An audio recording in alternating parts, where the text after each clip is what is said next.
Hey guys, it's M4J here and welcome back to Global Ventures here on Planet Coaster. And as you can see, we are starting the track work for Bandito. The game's still a little bit laggy, losing frames by the second, so I do apologise for that. I'm going to have a look off camera. I think it might just be my PC needs restarting, as it's been a little while since I last did that. But anyway, we're doing the track work. Now, as I said last episode, the track work goes through a couple of iterations in this episode, and then it also goes through a couple more iterations off camera, but I'll talk to you a little bit more about what those are later on in the episode. So as we know, the ride starts off with the huge launch out of the basement of the bank, and I kind of wanted to replicate a little bit of the outdoor section of Saw the Ride. Now, I've said this many times in the past to many different people. I don't think I've ever said it on here before, but I want to say it now. I think Saw the Ride is a very disappointing ride in terms of length. I feel like the indoor section is very good, and it's a really nice starter for a ride, and you can tell that they did a good job with the start of the ride because it's been replicated on many other Gertzlauer coasters that have been built since Saw the Ride opened in 2009. But the outdoor section really isn't long enough for me. It feels like it's only just starting when it ends, and you should never have a coaster that feels like that, really. You should have a coaster that does go quite quickly, because you obviously want a good throughput, but if you've got good capacity, then there's nothing really to worry about, is there? You just, you know, you get as many people through as possible, and that's the be-all and end-all of it. Anyway, so I wanted to replicate at least the first section of this ride to have a similar lineup. I'm talking about football for some reason. To have a similar layout or a similar idea to Saw the Ride. What I mean by that is it has the Immelman loop straight out of the launch, and then it goes into an air bank, and the air bank is sort of concluded with a drop round to the side. And that's about where the similarities end. You can see I chucked in a corkscrew just after the second major drop. Well, technically it's the I suppose it is the second major drop. I don't really count inversions as drops. I count them as inversions. So for example, if you had a 170 foot loop, the drop wouldn't be 170 foot. It would be the preceding drop. That would be the first drop. Anyway, that's my technical terms. I do talk a lot of gibberish in this series. The truth is, I know a lot about theme parks, and I know a lot about theme park design. But when I'm actually talking about theme parks in this particular video, I'm so sidetracked by watching what I'm doing on the screen to make sure that I'm talking in the right places that I completely forget what I'm talking about. But yeah, let's talk about what's on the screen actually, because that is quite important. The signature element of this ride is the drop from the lift hill. Now, I'll do a little bit of a spoiler alert. The big drop that you see here is not necessarily the last big element of the ride. There is one more key element that takes place towards the back end of the ride. I'd say this ride, a bit like with Curse of the Fort, it has sort of three acts. It has an opening act, which is the launch, well, the drop that goes into the Heartline roll that goes into the launch, all the way up to the first brake section. That's Act 1. Act 2 is climbing the bell tower, or clock tower, and then dropping into the tunnel. And then Act 3, I haven't built yet, and I'm not going to say much more about it than that. One thing I will say though is I'm relatively happy with Acts 1 and 2. Although I feel like, because I'm not 100% happy with Act 3, in order to rebuild Act 3, I will have to edit Act 2. Which is a pain, unless I find another more suitable alternative. But I kind of wanted this ride to be not just a case of inversions. One of my complaints, the Smiler I feel like is an exception to this, because the Smiler was built with inversions in mind, because it's meant to be this mind-boggling psychiatric experiments that the Ministry of Joy is putting their subjects through. But I feel like some other roller coasters, a really good example of this for me is Helix at Leisberg. I just feel like there are parts where there are inversions, especially in the first section of the ride. It just feels like on the drawing board they just went, oh yeah, chuck another Heartline roll there, put a 0G roll here. It's kind of like they had a layout and then they just felt like, oh, we need more inversions, and then they just started throwing them in random places. I've never ridden the ride, so I don't know exactly how well the forces... I mean, I hate that expression as well. I don't know exactly how well the lateral and I can't remember what the other one is. Vertical, that's the one. G-forces work, but it's on. From what I've seen in videos, it really does just look like they've chucked inversions into an existing ride almost. I don't want Bandito to be like that. I want Bandito to be an experience where you feel like you're escaping, and not just chuck an inversion here, stick an inversion there. So actually, considering how long this ride is, there aren't that many inversions. I did feel like after the long tunnel, there had to be a vertical loop. That's kind of my rule. And I also feel like if there's a launch, like we had at the very start of the ride, an Immelmann is a perfect sort of out element from a launch. For those of you that aren't aware, Immelmann is... or the Immelmann element is a half loop followed by some kind of either a corkscrew, although they are these days they tend to be called sidewinders if they're corkscrews, but any kind of roll out of a half loop is an Immelmann, and it's actually named after a fighter pilot. I really must look up. I'll do that right now. Immelmann. Max Immelmann, that's the man. It is a... Right, in World War I aerial combat, an Immelmann turn was a maneuver used after an attack on another aircraft to reposition the attacking aircraft for another attack. So basically you'd come in behind, you'd shoot at them, you'd go, I assume, past, you'd then do the half loop and then the turn, and then you're facing your foe ready for round 2. In modern aerobatics, an Immelmann turn, also known as a roll off the top, or simply an Immelmann, is an aerobatic maneuver that results in level flight in the opposite direction at a higher altitude, which is exactly what the roller coaster element is. And the reason I think an Immelmann suits a launch well is exactly because of its origins, the fighter pilot. You build up a lot of speed, you want to put it into a high speed turn, such as an Immelmann. You can see here I'm having a total rethink of the design of this first section of the ride. I had some real problems with this beginning section. I just felt like it wasn't really clicking. I think when it really boiled down to was I hadn't made the launch fast enough. I was trying to keep the coaster quite tame and quite realistic. One thing again that winds me up in modern theme parks is and I can kind of understand it, but I still find it incredibly frustrating. Everyone always wants the record. They want the tallest, they want the fastest, they want the longest. Something that really annoys me at the moment is Valraven. No, is that the one?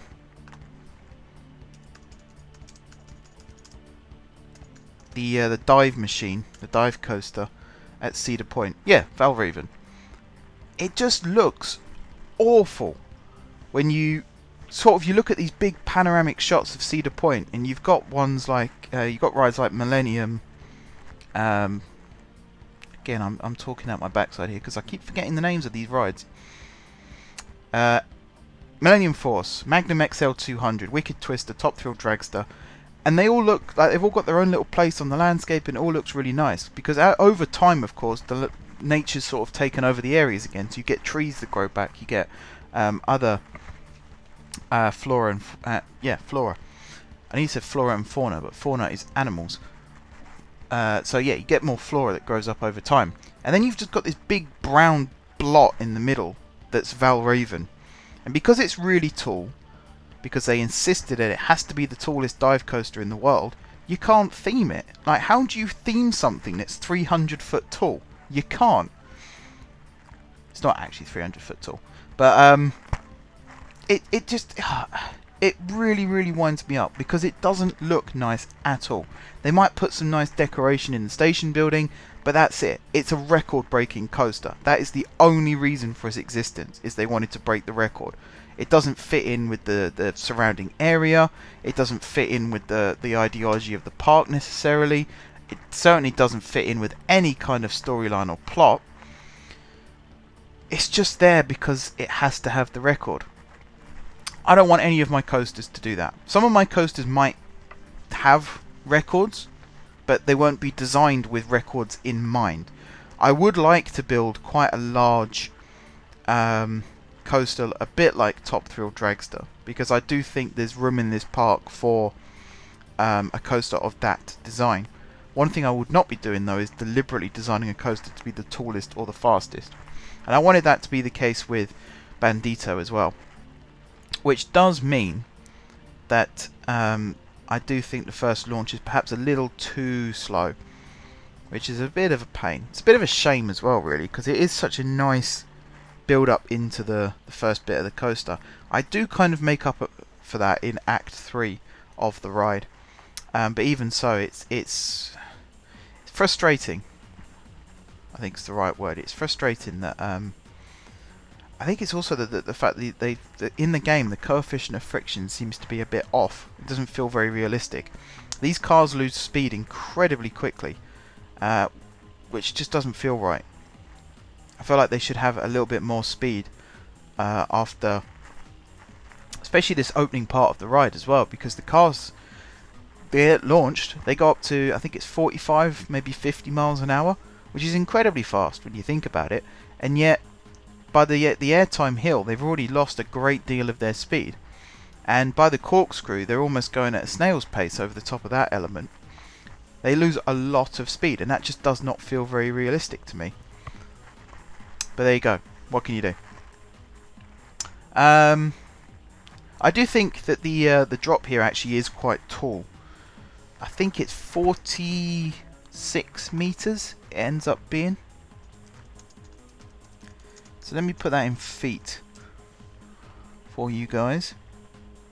It's 150 foot, which I think is very tall for a Eurofighter. And I do consider this to be a Eurofighter because it has the Beyond Vertical drop. In my opinion, if it has the Beyond Vertical, it's a Eurofighter. If it's any other Gerstlauer coaster of this kind of design that doesn't have a Beyond Vertical drop, a good example being the Smiler, then that is an Infinity coaster. I'm getting a bit tired of as well of Eurofighters being classed as Infinity coasters because they've got maybe one or two slight differences. Back in the day that would have just meant that it was a variation of a Eurofighter. Now for some reason it has to have a class all to itself, which is a little bit strange. But there you go. So I think at this point, Act 2, at least the drop and the loop are as expected. I am struggling a little bit here to find the next element after the loop. This is something else which I went ahead and did off camera. I realised that the block size, particularly the first block between the station and the bottom of the lift hill, was too long, which meant cars were getting stuck waiting, which is a little, again, unrealistic. So I did go ahead and put a new block. In fact, it's actually at the top of the airtime hill. There's now a block section there, which did play havoc with the little bit between the block section and the bottom of the lift hill, but I have fixed that. I believe I do all that on camera as well, so you guys get to see it. That was pretty much the only complaint I had about the first section of the ride after all of this, was that. You can see here I'm just about to build another block section. The wraparound corkscrew again was a bit of a pain to have to deal with. I like the wraparound corkscrew. It looks like a really nice element. It's just too big. Again, I don't want to complain because I love this game. This game is exactly what I wanted Roller Coaster Tycoon 4 to be, which then became Roller Coaster Tycoon World, which in my opinion is a bit of a car crash, to be honest. But I like the elements. I like the fact they're custom-made elements. They can easily fit into any style of coaster that you're building. Doesn't matter what height it is, doesn't matter what width it is, or anything like that. You can fit these elements in. But having said that, I do think some of the elements are perhaps a little bit oversized. Like I said before, I'm trying to build sort of a small scale Eurofighter, so the only real big elements that I have are the drop into the tunnel from the lift hill, the vertical loop, and the 0G roll. Everything else is kind of small scale, I think is the right word. Like, they're not trying to be big or bold or anything like that. They're just there to make the coaster more exciting. In other words, they serve a purpose. And the reason I was struggling, like you see here, this is a snake dive element, and that's the smallest size. And you would think, given the space that we have there, I mean, that block section isn't right up against the ground. It's a good sort of 30 to 40 feet off the ground, and yet I couldn't fit the snake dive in. It went almost the same distance again underground, and that just doesn't feel right. That feels like it's way too big. And I kind of had that problem in Act 3 of the ride as well. I wanted to build a Cobra loop. Sorry, Cobra roll, not Cobra loop. I wanted to build a Cobra roll, and I couldn't build it because it was too big. Like, we come out of a little section of... Again, I won't reveal too much right now, but you come out of a little section of track into what's going to be this Cobra roll, and it's about twice the size that I actually wanted it to be, which is far too big. Far too big. So that was a bit of a shame. It meant I had to do some rehashing. At one point, I actually created a dive loop by myself. I did use the half loop element, but the actual twist into the half loop I made myself, and the half loop is actually a pretty decent size. Kind of the same with the Immelmann. And another reason why an Immelmann is a really good inversion is because it can be quite tight. You do experience more G-forces on the lift up, but that's exactly the point of the inversion. It's supposed to simulate fighter pilots, and that's, you know, fighter pilots regularly pull high G-forces on turns, so it felt really realistic to do that. But the Cobra roll, it shouldn't be that big. You think about Cobra rolls like on Colossus, the Cobra roll there is actually quite small. All the elements on Colossus are quite small. Unfortunately, the corkscrews haven't really aged very well in recent years, but the other elements, the vertical loop, the Cobra roll, more the inline twists as well, the Heartline rolls, they're really like clever inversions. They don't hurt as you go over them. And I'm trying to choose my words quite carefully here, because I think about Colossus. Colossus is 16 years old now, I believe, and I've seen some people saying online it feels quite rough the last few years. I haven't been on it since 2014, I want to say. But you know, a 16-year-old coaster is going to start feeling rough. Nemesis or Alton Towers is 23 this year. Again, I think I'm guessing 94. I think Nemesis opened. It's going to feel rough because it's 23 years old. I can't imagine Alton Towers are going to get rid of it anytime soon. What I would quite like to see Alton Towers do is a bit like the Incredible Hulk at Islands of Adventure, and actually just retrack the ride. So I get B&M back in to do a retrack and keep the ride open. Whether they would do that or not, I don't know. I have a horrible feeling they will actually just close the ride and put something new in its place, which would be a bit of a shame. But I have a bit more trust in Alton Towers than I do parks like Cedar Point. But again, that's just my own personal opinion. Where was I going with this? Oh yeah, the size of elements. Colossus has nice sized elements. They're not too big, they're not too small. It's actually quite a nice ride. Apart from the fact that it is getting a bit rough due to age, but you'd accept that. So I wanted this ride to have that as well, but I did find it really frustrating with the element sizes. Like even here, trying to build a wraparound corkscrew. Now for me, a wraparound corkscrew should be the same size as a corkscrew. And you can see I'm experimenting here. That's a Sea Serpent roll, way too big. That's a demonic knot, I think that is. That's a pretzel loop. Why a Eurofighter would have a pretzel loop, I don't know. I'd have thought they'd have kept it within the realms of reality, but there you go. You can kind of see what the third act of the ride is. It's another launch, essentially. I had this realization originally, and this is what I mean about if I rebuild Act 3, I'm going to have to rebuild Act 2. Because originally, I wanted the drop from the tower to much go underground, and then the trains or the cars curve to the left and then actually appear behind the station building, so you don't see the second half of the ride. All you see is the car drop into this hole in the ground, and then that's it. You don't know where they go. Unfortunately though, I just feel like I would lose too much speed in the tunnel. I don't really want to do like a big... I don't want to end up with it just being a huge hole in the ground and the track goes down forever just so it can build up enough speed to complete a vertical loop on the other side. I also don't want to make the tower really, really tall, because then the proportions will be all out. Don't forget that the top of the chain lift is supposed to be the top of a bell tower, and then the idea is the bandits jump off the top of the bell tower into the town well, which is for some reason at the bottom of the bell tower. I haven't quite figured out the logistics behind that. And like they've already dug an escape tunnel out of the well, so they dive into the well and then escape through the tunnel. That's what I wanted. I just feel like it's going to be really, really tricky to rebuild that section of track now so that it goes underneath the station building. I just feel like I'm asking a little too much maybe of the train. I keep saying train, I mean car. I feel like I'm asking a bit too much of the car to try and complete that circuit. And you can see here I've got this bow tie, which is essentially a dive loop followed by an Immelman.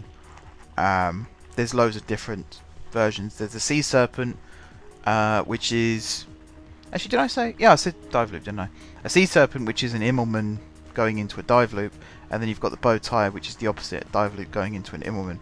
Both with corkscrews rather than inline twists. There's me trying to build the cobra roll, and you can see how high that is. That's like a 120-foot cobra roll, and that's the smallest you can build.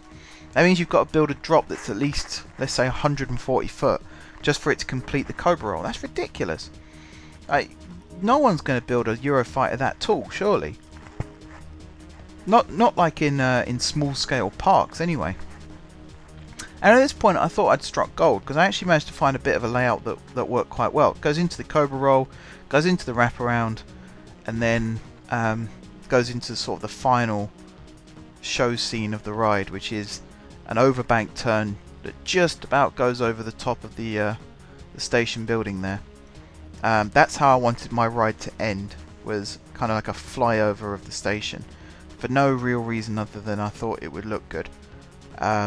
In reality though, again it sort of steps outside of the storyline of the ride a little bit to have an element that does that. But we're getting close to the end now. I'm starting to see the light at the end of the tunnel.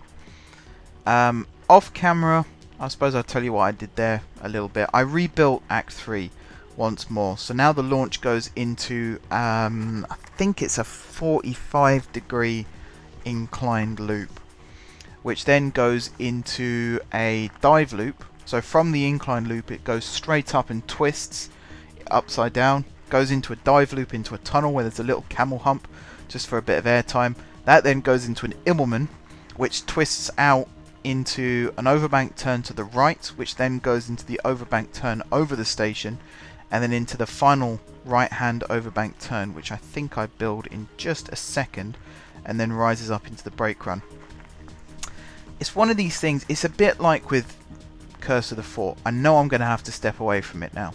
I'll never be truly 100% happy with it, but I'll be here for the rest of my life trying to make it work otherwise. So I know I'm going to have to just step away and accept that it's most likely finished, the layout. But as I say, if I rebuild Act 2 with the drop turning to the left instead of the right, I would then have a problem with where am I going to build the vertical loop, and that would probably eliminate Act 3 from the ride altogether, really, because I think the second launch is really just so that the cars have enough momentum to get back to the station and up to the height that the loading platform is at.